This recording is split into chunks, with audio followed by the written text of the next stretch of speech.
con nosotros y le consultaría cómo está Marvin Ponce. Falló la estrategia y se siente compungido porque la alcaldía del Distrito Central se convertía prácticamente en la seguridad de la sobrevivencia de Unificación Democrática. La última vez que platicamos, por cierto. Sí, muchas gracias, auditorio de Cuarto Poder y compañeros de este prestigiado periodismo de investigación y periodismo interpretativo. Quiero decirles que no, estamos tranquilos. Yo creo que el paso que se ha dado es importante. Aquí, independientemente de cualquier elucubración que tengamos, varias veces nos equivocamos aquí, pues porque siempre venimos a decir aquí que Tito iba a ganar. Yo me atreví a decir que Tito iba a barrer, porque así miraba las encuestas. Entonces, realmente se dio una elección en un contexto político bastante raro, ¿va? Con una inseguridad en el montaje electoral, con una inseguridad si iban a haber elecciones, con una inseguridad que el Consejo Nacional funcionara, trayendo equipo técnico de tecnología todavía un día antes de las elecciones, con poca motivación de la población, sin publicidad de los grupos de poder más fuertes del país, como el Partido Libre no hizo publicidad en televisión de ningún tipo. Básicamente fue la publicidad vía redes sociales y vía la rumorología, que fue uno de los temas más que más pegó en esta campaña. Bajo ese esquema, pues todos estamos tranquilos, Carlos, compañeros, nos encontramos bien, creemos que todavía es tiempo, falta mucho tiempo para interpretar bien lo que ocurrió en el país. Es una elección atípica, lo que ha salido, un resultado insospechado, y qué bien va que un partido se agenció ese resultado para lograr gobernar. Pues yo creo que por lo menos aquella cultura de odio, aquella cultura de violencia que se tenía prevista todavía 2 días antes de las elecciones, ha pasado de la violencia a la tranquilidad de la paz. Ni el Partido Nacional reclama nada, ni los liberales reclaman nada. ¿Debería reclamar el Partido Nacional, verdad? No, porque en otras elecciones siempre alguien va. Y lo que hay es una guerra de diputados que quedaron ahí, la típica fraudulencia que se hace pagándole gente a las mesas para que le cambien o no el resultado. Lo vivió Ramón en el partido, en una elección interna, donde siempre hay gente que pasa de viva y le bajan a unos y suben a otros. Y eso también, entonces siguen habiendo ese tipo de fallitas para alcaldes y regidores. Se los quieren a última hora. Pero en el otro tema, que es el más disputado, que es la presidencia de la República, ahí realmente hemos visto una relativa paz, tranquilidad insospechada en la cultura política hondureña, lo cual muy sobrio el triunfo y muy sobrio el festejo de Libre, todavía con mucha prudencia, porque todavía en el mismo Partido Libre muchos no saben cómo sale. La colega Lidiet, que trabaja en este centro, ahora es regidora y ella no tenía idea que hable de regidora. El montado de Alberto Suazo, mi amigo, cafetalero, tampoco se imaginó que podía ser regidor. Y Aldana, y nadie pensaba que Aldana le podía pegar esa petateada a David Chávez, pues. Que le ganaba, y yo siempre tuve así la posición que se ganaba, pero, sí, pero era tan cerrado. La petateada. Entonces, arrastró a medio mundo Aldana, hasta grado que un montón de gente de la noche a la mañana aparece ya con un sueldo de 120,000 empiras. Pero bueno, y en la parte principal hay que decir que la cantidad de gente que salió a votar fue impresionante. Vimos realmente una afluencia de votos fuerte. Y realmente, sí aquí le hemos dado las gracias a la juventud, pero también hay que dársela al anciano. Uno encontraba ancianos por todas partes. Yo le dije a ustedes aquí en unos análisis que la única forma que podía ganar Libre, los dije aquí, acuérdense, era el voto silencioso, les dije yo, que estuvo encerrado en la pandemia, les dije una vez, y el desgrane del Partido Liberal, ¿va? Que al final esos votos son los que hacen la contundencia, ¿va? Porque no sabemos cuántos votos fueron, porque no se miraba la intención de voto estuvo escondida, pues. Ni en las encuestas aparecía.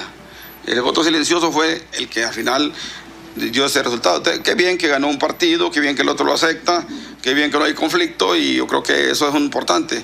Nosotros pertenecemos al Partido Unificación Democrática, estábamos trabajando con el gobierno, pues nosotros estábamos expectativas de que íbamos a sacar un diputado por lo menos, y el Partido Unificación Democrática, así como 5 o 6 partidos más, es pajuelas que van. Vamos, sí. Ya no tenemos partido, tenemos que buscar otra trinchera política o hacer un nuevo partido, que no sé qué va a pasar en el futuro, pero ya no tenemos partido político, la UD se nos fue, y bueno, así están las cosas. Pues, por lo demás, yo lo que sí creo que hay que interpretar esto todavía, hay que hacer una interpretación, cómo fue que ese pueblo hondureño se volcó tanto a la elección y le pasó factura a un partido, como algunos han querido achinclar la frase que dicen, la gente no votó por Libre, sino que votó contra el Partido Nacional. ¿Usted ha escuchado esa frase? Sí, quiere invisibilizar al partido como institución política. No, la gente aquí no vota contra, vota por. O no sé usted cómo interpreta, Ramón. De acuerdo. Yo le hago la pregunta. Si no hubiera... usted va a votar por alguien, usted va a votar por una planilla, no va a votar contra el otro. Tal vez no vota contra el otro porque no le gusta, pero vota por alguien que quiere que sea presidente. Sí, pero entonces han querido minimizar ese resultado, que votó contra Juan Orlando, contra el Partido Nacional, contra la corrupción. Es posible que todos esos elementos forzarán a la gente a dar un cambio. Pero ese cambio también es el cambio idóneo que estábamos viendo nosotros, que la sociedad hondureña pasara de ser un votante manipulado y invisibilizado y hasta perseguido o hasta conquistado, que le compran la identidad, que le compran el voto, a convertirse de la noche a la mañana en un gran ciudadano que vota contra lo que considera que es malo y le da el voto a lo que considera que es bueno. Y ese cambio es lo que se ve en el resultado electoral, con una elección, un traspaso de que Libre, después de sacar 500,000 votos, es una elección primaria donde va todo su voto duro, llega a 1.700,000 y pico votos. Casi triplica su membresía, su caudal electoral, cosa insospechada en la partidocracia hondureña. Y el Partido Nacional pierde como 80,000 votos de lo que sacó en la última elección, que ganó la elección. Y el Partido Liberal se minimiza más de lo que quedó en la última elección de Libre, de la elección pasada. Y con una alianza de hecho, el Partido Libre con Salvador y con Doris Gutiérrez levanta tanto que le saca 400,000 votos más que la alianza pasada, que fue estructurada de derecho. Entonces vemos ese escenario idóneo, interesante, el cuando cambió. O el otro escenario que yo estoy estudiando y trabajando, si es que no ha habido un pacto geopolítico para llegar a este escenario, sin querer minimizar ni relativizar el triunfo del Libre. Pero como aquí se juegan intereses supranacionales. Sí, no, pero tenemos la consulta sobre la geopolítica que tiene que ver ahorita con el galantaneo, porque antes de hablar de la geopolítica, quería que nos hablara con lo que dice Jorge Zelaya siempre, de que Tito no perdió, que a Tito lo hicieron perder y que Tito tiene futuro en la política. Pero no sé si, Ramón, cumplimos primero con el compromiso para que después Marvin nos haga de comentario de lo que mencionó Jorge Zelaya en relación a eso. Estimados amigas y amigos, conversamos con Marvin Ponce, asesor presidencial, miembro del Partido Unificación Democrática hasta el 28 de noviembre desde el año 2021, o sea, de este año. Quisiera que nos hiciera su comentario, su análisis de lo que plantea el diputado electo Jorge Zelaya, que es el más votado a nivel nacional, no solo en Francisco Morazán, del Partido Nacional, que a Tito lo hicieron perder las elecciones y que Tito tiene vida política todavía. Bueno, Tito era un excelente candidato, no ocupaba mucho discurso ni mucha presentación para llegar a territorios.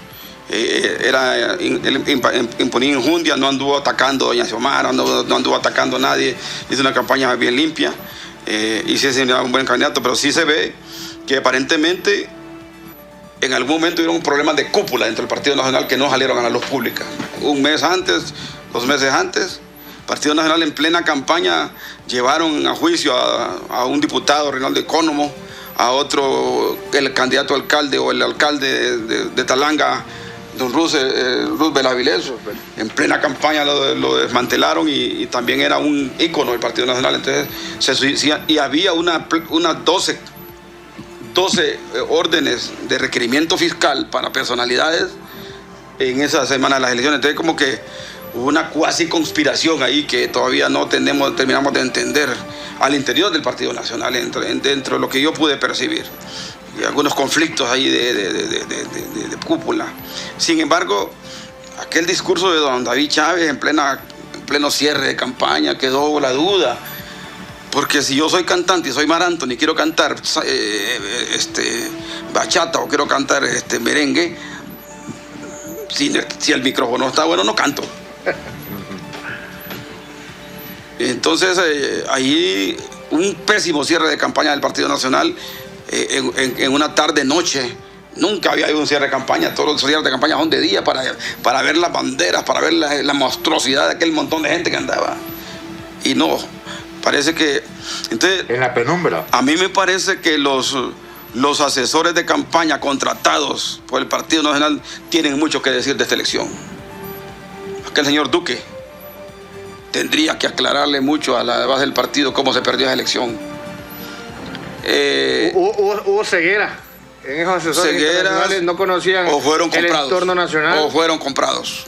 O fueron comprados, porque fue una campaña que ha ido a Libertad y Refundación. Pero queda demostrado que siempre que emprenden esa campaña anticomunista... No, por eso le digo, ustedes posiblemente todo eso era parte de algún pacto, porque yo todavía lo del pacto todavía no lo oficializo, sino que lo huelo, ese un pacto sucio que hubo ahí, geopolítico. No es rara la cantidad de agentes norteamericanos que vino en las últimas 3 semanas de las elecciones. No es raro que se haya caído el sistema 17 veces y doña Rixi Moncada no se dio cuenta, y se dio cuenta hasta que la embajada americana le dijo que ellos estaban llevando un software aparte para controlar las elecciones.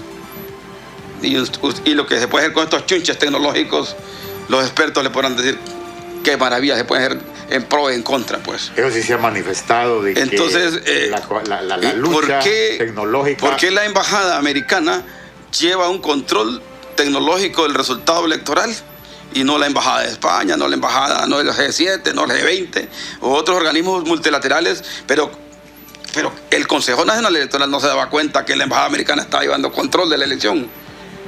Que dicen que la embajada que lo estaba llevando, pues si se caía el sistema, como se cayó la vez pasada, 700 veces, entonces había un soporte, pues, pero eso... La gente de Libre ha mencionado que fue para defender los ataques cibernéticos. Sí, hubieron 13 reuniones con doña Xiomara y 0 reuniones con Tito Afura de parte de la embajada, previo a la elección. Hubieron otra cantidad de reuniones con grupos de sociedad civil.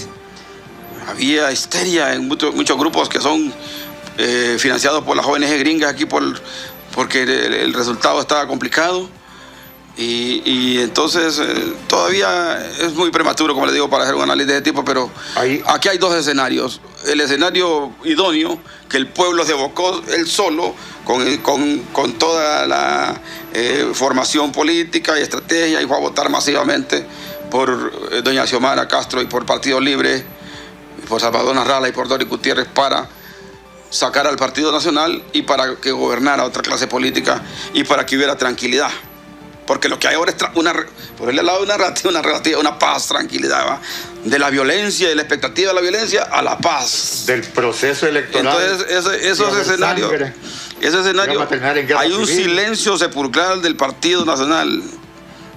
Hay un silencio sepulcral de Gianni Rosenthal, que salió muy mal parado, por cierto. Pero curiosamente, don Gianni saca buena cantidad de diputados, saca buena cantidad de alcaldías.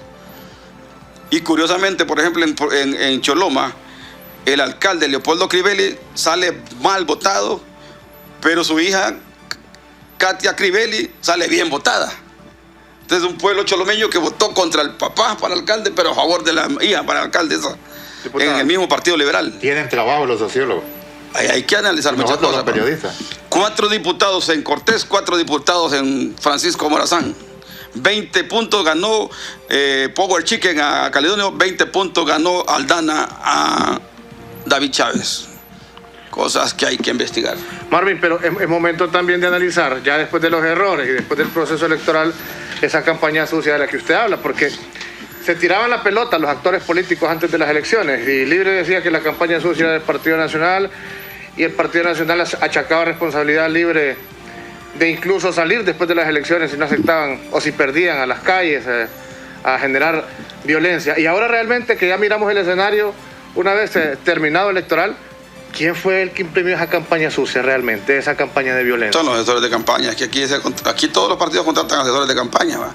El Partido Libre tuvo gente expertos en la rumorología. ¿Va? Entonces dijeron, va a ganar doña Mara por 18 puntos, va a 18 a las elecciones. 18 terminó el resultado. Sí. Y la anticomunista y el comunismo la anticomunista, todas esas campañas de odio no funcionan. Funcionan las campañas pro en elecciones. En elecciones primarias podían funcionar lo contra, ¿va? Pero ya todo el que hace campañas de odio contra siempre pierde, ¿va? Entonces posiblemente era parte de un pacto que el estratega de la campaña tirara eso para vender libriado a Tito Ajura, como dicen muchos. Hay un elemento que mencionó. El Partido Nacional hizo una gran inversión en publicidad, en propaganda. Libre no, pero utilizó las redes libres, le metió candela a las redes. Sí, es que la campaña fue bien sosa. La campaña estaba diseñada para el abstencionismo, muy bien, la gente no estaba motivada para ir a votar. ¿Va? De repente, de un día para otro, la gente sale motivada a votar. ¿Va? Entonces era el voto silencioso, digamos, el peor de los casos. La gente quedó silenciada, no habló nada, la publicidad no la absorbió.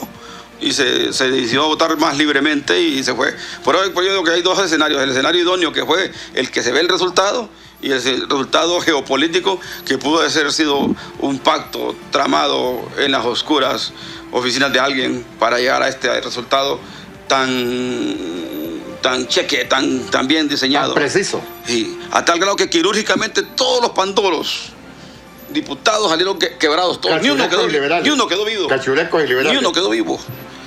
Imagínense que doña Crixa Pérez, una muchacha de la televisión poco conocida, le ganó al ex candidato presidencial Elvin Santos, la diputación, por su partido liberal. Oscar Nájera, el eterno líder de Colón, pierde la diputación. Edgardo Martínez, el poderoso hombre de Comayagua, pierde la diputación. Elden Vázquez, el líder eterno del Partido Nacional en Tibucá, pierde la elección. Y así podemos ir viendo otros que perdieron la elección. Entonces vemos realmente, entonces nos podían dar la sorpresa con la presencia de Xiomara, pero la sorpresa que gana Power Chicken, que gana Aldana, hay que analizarlo también, ¿va? Cómo se conjugó todo ese entramado para llegar a esa idoneidad, esa homogeneidad del voto un voto de castigo contra el del AI y un voto de castigo por haber hecho víctima al Power Chicken. Ahí en esa geopolítica. Entonces, hay dos escenarios que lo quiero decirle yo que hay que trabajarlo. El uno, si fue como se ve el resultado electoral ahorita, que doña Mara gana contundentemente, que bien que fue así, ¿va? Y ojalá que, entonces eso me da esperanzas a mí, que el pueblo reaccionó y mandó un mensaje claro a la clase política, porque aquí los grandes golpeados son los dos partidos tradicionales, golpeados, porque si bien es cierto, el Partido Nacional se queda con 1.000.000, casi 300.000 votos, pero ¿quién va a liderar esa oposición al Partido Nacional? ¿Y ahora divididos, Marvin? No, pues ¿Hay división? No, pues sí, la pérdida genera... ¿Quién lo va a liderar? La pérdida genera divisiones. ¿Quién va a liderar esa oposición? Y el Partido Liberal ya ni siquiera es oposición, pues es tan chiquito que ya no es oposición. Entonces, porque también está fragmentado. Unos allá buscando chamba con doña Xiomara y otros con Yanni, que hasta... ¿Usted cree que Tito Mejía no goleó, que iba a perder, que iba a ganar doña Xiomara? Si Tito Mejía hubiera olido que doña Xiomara iba a ganar, si hubiera pasado 10 días antes para doña Xiomara, porque eso le gusta la chamba. Sí. Hay unos allí que se pasaron a pocos días. Ahora se les hace agua a la boca no haber estado en el otro barco. Sí, no, después de las elecciones están pasando todavía. ¿Verdad? Como si nada, sí. El chambero no tiene cara. Los apaches, los mapaches, como le dicen ahí. Sí. Un elemento más. Pero yo que no quiero tampoco empañar el triunfo del Libre. Lo que quiero decir yo es que hay fenómenos políticos también que hay que seguir analizando, porque si hablamos de respetar la voluntad popular, hagámoslo en sentido amplio, no en sentido restringido. Marvin, pero hay un elemento importante. Mire usted lo que nos dijo usted antes de las elecciones. Por los factores por los que Libre no iba a ganar, es que no tenía el poder económico y el poder empresarial. Y le hicimos la referencia de Perú, en aquel entonces, donde Pedro Castillo ganó sin tener los poderes económicos a su favor. Y eso podría pasar en Libre, y sucedió. ¿Cuál es el fenómeno ahí? ¿Qué interpretación le damos? ¿Que el poder económico ya no está por encima del poder político? Si el resultado como está es así, fue de cierto, el poder económico fue derrotado. Porque eso pasó con Aldana y con Contreras también. El poder económico fue derrotado y ocurrió que la gente votó porque lo que consideraba mejor que podía ganar. Y entonces ya Doña Xiomara no tiene compromisos con bancos, con maquiladores, con negociadores, con exportadores, ni con nada, sino que su compromiso es con el pueblo que masivamente le dio el poder, y por eso la gran carga y la gran responsabilidad que tiene Doña Xiomara y el Partido Libre, digo, porque Nasralla yo veo más bien más polémico, hay gente cada día más polémico, no se compone ese señor, no está, no ha gozado ni el triunfo. No goza ni el triunfo, pues. Alguien que no goza ni el triunfo no tiene moral, no tiene vida, pues, alegría. Sí me ha gustado cómo Libre han celebrado a las comunidades con muchas, sin ofender al vecino, sin atacar a los demás. Siempre hay redes chuscas ahí, pero lo que sí he visto, bastante seriedad en el triunfo, pues. Y eso me parece importante. Ahí la pregunta es, ¿qué papel va a tener Manuel Zelaya Rosales? Y Doña Xiomara se va a desmanuelizar, Doña Xiomara. Va a ser Héctor Manuel, hijo, el que va a estar en la sombra de Doña Xiomara, y Mel va a pasar a ocupar un puesto más estratégico en otros niveles poco protagónicos, o Mel va a ser la mano invisible dentro del Congreso de la República que va a conducir Jorge Cálix. Habría que ver. Porque Jorge Cálix, digo yo, porque es el cuadro de Mel, y ahí vamos a ver la mano de Mel. O sea, según usted, lo que se ha planteado, lo que se ha dicho, manifestado del Congreso, no está todavía. No. A Nasralla, ni aunque hubieran sacado 70 diputados juntos, Libre con Nasralla y Nasralla con esos 10 diputados, menos le iba a dar el poder a Nasralla nunca. Y hubiera sido también ingrato de parte para Libre que después de sacar 50 y pico diputados le den por 10 diputados a Nasralla el poder, sin tener un cuadro político de alto nivel en su partido, porque el partido de Nasralla es un partido de personas, es él y sus circunstancias. No tiene un operador político Nasralla en sus cuadros. Doña Ciapa Figueroa, golpista, y ahora aliada con Libre, ¿va? Cosas veredes, ¿va? Incluso que protestó en contra de Doña Xiomara para que fuera la Doña Xiomara, contra Mel.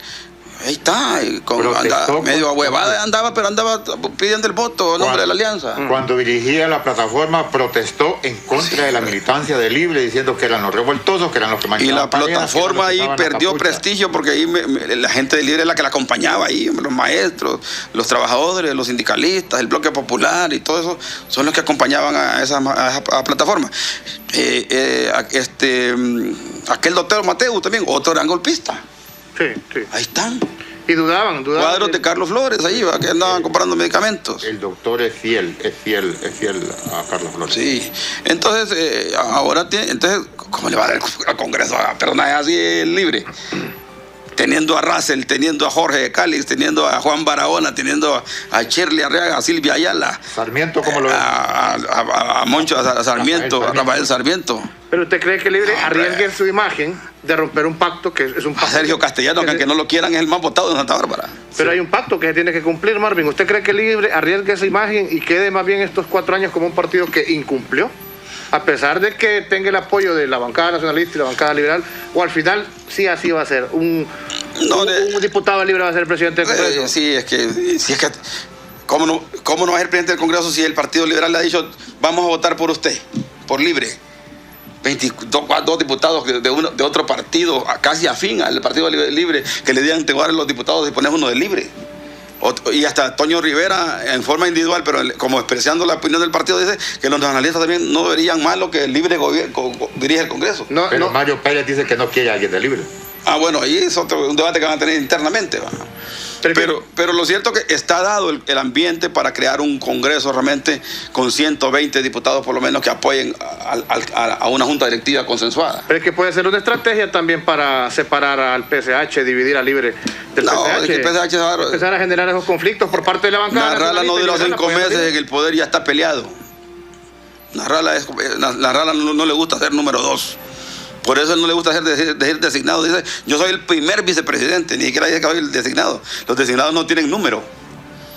Sí, Sí, no, ya dijo Narrala que ¿Y el quién 40... tiene más carrera política y moral política para pelear en este país? Doña Dori Gutiérrez, que se ha bajado el pecho por décadas ahí en la oposición de verdad, o Narrala, que solo ha estado generando conflicto. Y todos los conocemos aquí. Qué bien que es designado, y qué bien que con sus votos ganó una alianza, una coalición política. Pero también debe sosegarse, debe madurar políticamente. Ya no es nuevo en estas cosas, hombre. Ya, si ni con el poder se conforma, entonces ¿qué es lo que quiere? Porque también el Congreso, yo no sé en qué yo digo, el Congreso, si tuviera un superdotado, un operador político de primer nivel, de esos 10 diputados que tiene, yo podría decir, bueno, ahí hay una figura emblemática para dirigir el Congreso, pero no la tiene. Un atado golpista que tiene ahí, hombre. Salvador Narrala, en el último comentario que hizo en las redes sociales, asegura que el 40% de los votos son de él y que el 30% son de Xiomara. Y además, le echa la responsabilidad libre de no cuidarle los votos en las mesas electorales. ¿Qué está buscando Narrala con estos comentarios? ¿Con qué mide Narrala esos números? No hay manera de medirlo. Son comentarios que él hace y tira al aire. Mire, en su mejor elección de Narrala fue cuando su figura, la mejor figura de Honduras, fueron 400,000 votos. Es lo que conocemos de números de Narrala. De ahí Narrala ni siquiera se ha sometido a una elección primaria para saber de qué está hecho. Ya Narrala ya llegó prácticamente derrotado a esta alianza, no llegó como la vez pasada que hasta le dieron la cabeza, porque a él le gusta la cabeza. Entonces, bajo ese esquema, vemos realmente que doña Xiomara fue la gran electora, hombre.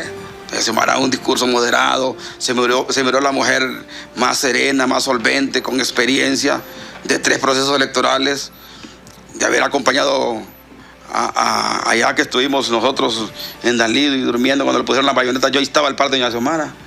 Cuando fuimos para Nicaragua, que nos pararon los chafas ahí estábamos, ahí dormimos.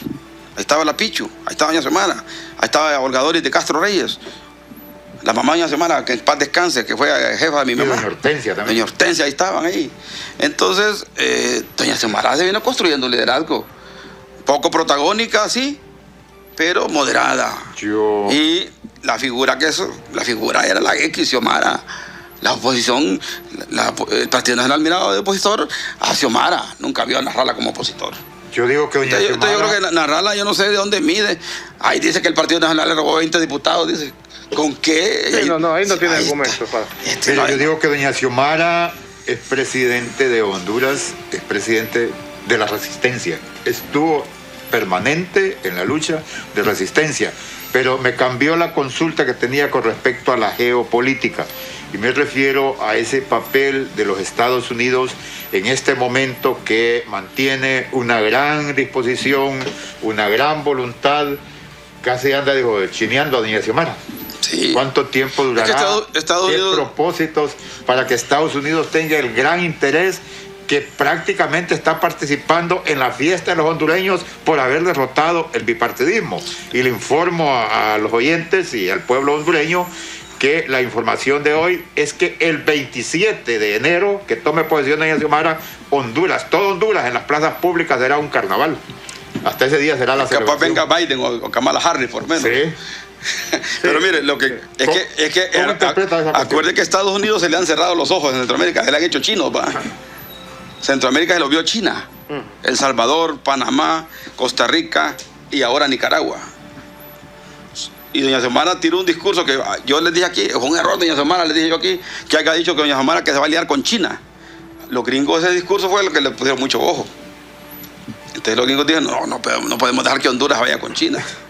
Entonces por eso ese encaramelamiento gringo con doña Xiomara es porque saben que doña Xiomara no es una mujer de izquierda radicalosa, que es luchadora, sí. Saben que Mel no es de izquierda. Peor Carlón. Carlón usted lo mira como comunista. No. O a Jorge Cáliz, o a aquel Rafael Sarmiento. Ni Juan ya no es comunista. Sí, Juan es... Desde el momento en que usted piensa que el que debe ser de arriba hacia abajo, ahí deja de ser comunista. Y Juan bueno, pero entonces los gringos tienen bien medido qué clase política tenemos nosotros. Entonces, los gringos dijeron, si ganan los cachurecos otra vez, va a seguir el conflicto. De odio, de conflicto, de discusiones, de rechazo, porque ya era insostenible también el problema de corrupción, el problema de desgaste político, de la oposición no llegar al poder. Ya era insostenible, pues. Entonces lo que digo, hay que darle vuelta de calcetín a esto y, bueno, reconstruyamos esta democracia con un pacto hablado y escrito, como quiera que haya sido, si es que lo hubo. Pero en alguna medida los gringos lo que están apostando es que Honduras mantenga su lealtad a Estados Unidos y no tenga ninguna idea de aliarse con China, porque ya China sí quiere meterse a Centroamérica fuertemente. Y yo lo he denunciado también, no solamente porque, no es porque China sea bueno o malo para nosotros, sino que China es otra potencia. Y ya no podemos cargar con dos potencias que quieren utilizar como teatro de operaciones Centroamérica y nuestros países, como utilizarlos para fines geopolíticos, no se vale. China quiere financiar a Bukele con un plan expansionista y de inversiones hasta que nos empiece a tocar la parte territorial para que entremos en conflicto Honduras y Costa Rica y El Salvador por el tema de la ampliación del puerto Cutuco, que tienen pensado ellos llegar hasta cerca de Amapala. Entonces todas esas cosas están en el juego. Entonces yo creo que Estados Unidos se dio cuenta que era necesario recuperar a Honduras, no tenerla tan abandonada, porque aquí no ha habido embajador ya hace tiempos. Ahora viene una embajadora de Halcona del departamento del Pentágono a hacerse cargo de la diplomacia norteamericana. Se está construyendo una mega embajada aquí que va a tener más de 27 agencias de todo tipo de Estados Unidos. Entonces aquí va a ser el satélite de la embajada de Centroamérica, porque en El Salvador hay malas relaciones, con Nicaragua hay malas relaciones, con Costa Rica las relaciones son mínimas porque son más pro-chinos, hasta el canal de Panamá ha sido abandonado, cortizo, y entonces solamente le queda Guatemala un poco cuestionada por la parte de la gobernabilidad y por el despido de los jueces que estaban con la CICIG. Y ahora Honduras con este cambio lo ven como la hegemonía para poder retomar Centroamérica. Los gringos a través de Honduras, que es uno de sus aliados mejores que tiene y que ha tenido siempre, pero que Estados Unidos no ha sabido compensar esa alianza que ha tenido Honduras con ellos en varios niveles. Para los hondureños que no lo saben, esa construcción que está casi frente a lo que es el PANI es de la Embajada de los Estados Unidos, lo que está mencionando. Frente al hospital de escuela de San Felipe. Una inmensa construcción que la trae no sé de cuántos metros bajo tierra y cuánto va a tener hacia fuera de la parte terrestre. Es de los Estados Unidos, aquellos compatriotas que no estén enterados y crean que es de otro tipo de construcción. Es los Estados Unidos que están construyendo ahí su... Han venido dos subsecretarios del hemisferio occidental en menos de 2 semanas. Han venido 17 agentes de alto nivel para Centroamérica, el Departamento de Estado, Departamento del Tesoro. Están moviéndose mucho hacia Honduras. Claro, directamente. Y antier o ayer... No están alegres los gringos con que se les haya hecho Palmerola también, pero están queriendo meter calilla de que se revise el contrato de Palmerola. Y hay otras cosas también, porque ahí hay un tema que hacerles Palmerola y montárselo ahí. El presidente Zelaya lo quiso hacer ese aeropuerto y no pudo. Lo bloquearon. Le dijo a Romeo, haga esto, y Romeo se hizo el papo. Después Pepe Lobo lo quiso hacer, no pudo. Acaban de aprobar $1.200 millones para el Triángulo Norte. Anteriormente habían manifestado que eso se iba a manejar a través de organizaciones de sociedad civil. Con la medida que tomó Bukele entraron ya en conflicto y el posicionamiento que se considera es que Honduras en esta ocasión no hay obstáculos para que acceda a la parte que le corresponde. Sí, entonces Honduras va a ser ganancioso con la relación con Estados Unidos, ¿verdad? Y hay que aprovechar ese maridaje que hay ahorita. Eso es exacto. Pero ¿quiénes son los estrategas de la política exterior del Partido Libre? Vamos a eso después de la pausa, ¿le parece, don Marvin?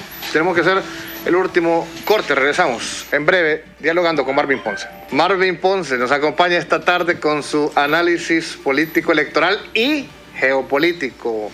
Don Marvin, ya que entró a la conformación del gabinete y vamos a hablar de eso, hay personas preparadas dentro de Libertad y Refundación. ¿Cuáles son los factores que va a tomar en cuenta doña Xiomara Castro de Zelaya, o Mel Zelaya, o Héctor Zelaya, o quiénes van a ser los factores de decisión dentro del Libre?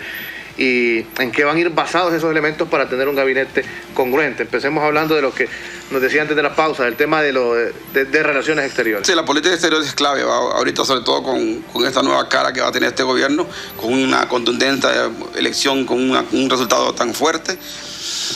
Eso implica que el Partido Libre tiene caras importantes como Ernesto Paz Aguilar, ¿va? Está don Tony García, que fue un funcionario de las Naciones Unidas y organismos internacionales por muchos años, un hombre muy prudente, muy dinámico, muy cercano a doña Xiomara en los últimos 2 años. Era un hombre muy dinámico y era de los hombres que más creía que podía ganar la elección. Era el que más siempre decía que podía ganar. El hombre más positivo era Tony García. Y también está la figura de Enrique Reina, que es muy fuerte. Fue vicecanciller en el gobierno de Mel Zelaya, fue embajador en la OEA y fue muchos años embajador de la OEA en Bolivia. Fue traído allá para el Tribunal de Justicia Electoral, creo que él ahí no está muy conforme y no sería extraño que también apareciera como un futuro canciller de la República, habida cuenta que es uno de los cuadros preferidos de Manuel Zelaya Rosales y doña Xiomara, ¿va? Entonces tiene gente. Y también está don Nelson Ávila, que también ha trabajado en organismos internacionales, fue agente por muchos años para el Banco Interamericano de Desarrollo, ha trabajado por universidades internacionales y el otro día se ofreció como canciller en un programa de televisión. Aunque lo que sí vi don Nelson Ávila, que nunca se sumó a la campaña. Sí, no trabajó. Nunca dijo aquí estoy, doña Xiomara. Solo lo vi, y no es porque tenga nada contra él por aquel escenario, sino que estamos analizando con mucha objetividad. Hay que trabajar. Hasta el último día mojarse el trasero. Hasta el último día mandó un Twitter él que fueran a votar por doña Xiomara, pero él nunca, ni él creía que doña Xiomara iba a ganar. Pero así hay miles allegados, don Marvin, que están llegando hasta este momento y que van a ocupar cargos relevantes. Sí, entonces, por lo menos Nelson Ávila participó en las primarias, tuvo su corriente. Sí, pero también Nelson es una figura importante para la parte internacional. Les digo yo que, porque esta cuestión de la geopolítica hay que ver también las personalidades que tienen, pues, porque también se ocupan cuadros, ¿va? Y en esa rama somos muy malos en Honduras para tener buenos cancilleres. No tenemos mucha experiencia de tener gente formada para esas ligas. En los años 80 había más gente, como los Flores Mía, aquellos señores que tenía Carlos Flores, el mismo Carlos Roberto Reina era internacionalista, Paparnica, había más bagaje. En los últimos años hay muy poca interés de las relaciones internacionales y sobre todo en estos últimos años, después del golpe de Estado, Honduras ha perdido mucha fuerza internacional. Pepe Lobo tuvo muy poca diplomacia y este gobierno tuvo poca diplomacia. Entonces se ocupa ahora un equipo más bien en política exterior que maneje esa cancillería al dedillo y que haga un trabajo importante. El escrutinio especial, lo que le quiero consultar es, ¿entra don Eval Díaz? Sí, entra Ecónomo, Eval Díaz y otros. A Eval lo quieren sacar. Es que aquí hay una cultura de odio hacia ciertas personas. Don Eval pudo ser un gran ministro de Juan Orlando y uno de los protagonistas de la confrontación porque daba la cara, pero no se vale que lo quieran sacar porque él se lanzó para diputado y si pierde, si gana, que gane, pero no que lo quieran quitar solo porque era malo o que no me gusta a mí. Entonces yo creo que salga es más, me parece a mí que el tribunal, el Consejo Nacional Electoral tiene que limpiar bien esas actas y tiene que hacer un buen escrutinio para hacer justicia electoral por primera vez. Que no tengan que ir al tribunal porque el tribunal no va a poder resolver nada. Lo que no se cuente ahí no se va a poder hacer en otro momento. Entonces, ojalá que ese conteo sea importante porque va a ser determinante para llegar a un buen arreglo político y que nadie, que pierda, perdió porque no tuvo los votos necesarios. O sea que usted nos está diciendo que más bien el afectado es Eval Díaz. Sí, claro. Cuando hay denuncias, Marvin, hay denuncias en estos momentos que hay injerencia incluso hasta de personas siendo financiadas por Eval Díaz en ese escrutinio especial para que le modifiquen los votos a favor de él. Ahí todo el mundo paga. Ahí todo el mundo paga. Hay muchos diputados que siempre han entrado pagando dinero. Y algunos que pagan hasta para ir en las primeras posiciones. Por ahora miro yo llorando casi a Hernán Inestrosa, miro a Toño Rivera bien bajón, porque antes eran de los primeros. Hoy ya no, hoy las cosas cambiaron un poco. Yo creo que a pesar de que el Consejo Nacional Electoral yo nunca estuve de acuerdo con ellos, al final demasiado pueblo para tan mala política, hasta ellos salieron bien librados. Sí. Pero también no hemos analizado, y en otro momento ojalá que haya más tiempo, el tema de la tecnología, cuánto pisto se gastó ahí.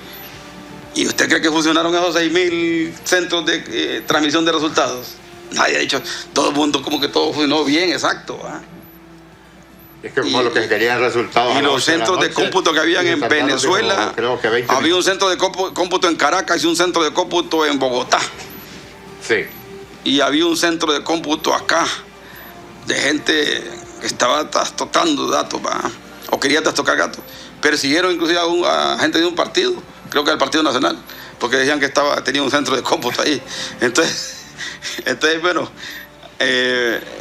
habría que ver realmente si se respetó la voluntad popular. Ojalá que sí, porque claro, el resultado no debe empañar el nuevo gobierno de Xiomara Castro de Zelaya. Y que conste, no estoy pidiendo chamba, porque ahí me andan sacando unos memes a mí que estoy pidiendo chamba yo. Sí, no, yo no. Eso le voy a consultar. ¿Qué pasará con don Juan Orlando Hernández? ¿Se queda en Honduras? Y Marvin Ponce. Don Juan Orlando Hernández se queda, los quedamos aquí, los hondureños. Don Juan Orlando se queda porque no tiene otro país donde irse. Podría ir a pasear a ver sus hijas a Taiwán, donde están estudiando. Pero él va a vivir aquí, pues él tiene su casa allá en Gracia Lempira, muy bonita, por cierto. Algún día yo voy a tener una como esa. Pero parece que tiene ganadería y le gusta mucho la agricultura. Y está joven, entonces yo creo que puede volver a su trabajo. Y nosotros, pues yo, por mi cuenta, yo me quedé sin trabajo ya. Es para afuera que voy. Y vamos a ver qué nos depara el futuro cercano, ¿eh? Marvin, permítame leer el último mensaje. Ese güey, loco es para afuera que va. Buenas tardes, me dice. Eso es lo que llevó al gobierno a perder las elecciones, el ignorar los hechos. Pregúntele a don Marvin si se siente responsable de la desaparición de la UD por ese maridaje con los nacionalistas. Yo le dije compungido, pero me dijo que no. Sí, somos culpables todos los de la UD porque no hicimos lo que teníamos que hacer en su momento. Yo siempre me opuse a la venta de credenciales y por eso tuve conflictos con unos compañeros del liderazgo del partido. Siempre me opuse, creí que era necesario participar en esta elección y no pude participar. Sentí que la figura de Caballero Leiva no era la más potable en este escenario político para ser la figura vanguardista del partido, y que le planteé yo la posibilidad de hacer una candidatura en San Pedro, que me dieran la oportunidad a mí de organizar una candidatura en San Pedro, porque nosotros sí como partido tenemos votos bastante en San Pedro, pero no teníamos con quién canalizarlo. Entonces somos responsables todos de lo que va para el partido, y yo creo, pero si el pueblo lo saca a uno porque ya no sirve, entonces aquí no hay nada. No hay de otra. Pero también no se vale que un partido se salve porque ganó una alcaldillita chiquita allá por Rey Toca de Chiripa, y que se salve por eso. Yo creo que el que no saque los 2 puntos del 2% en la papeleta presidencial debería ir para afuera. Miriam Edras Amado López quiso tanta campaña y al final salió con 3.000 votos también. Entonces, esta elección fue una gran lección para todos, un golpe duro a los partidos tradicionales y a los partidos chiquitos que no tienen base. Muchas gracias, Marvin. Gracias, Marvin. Cheque.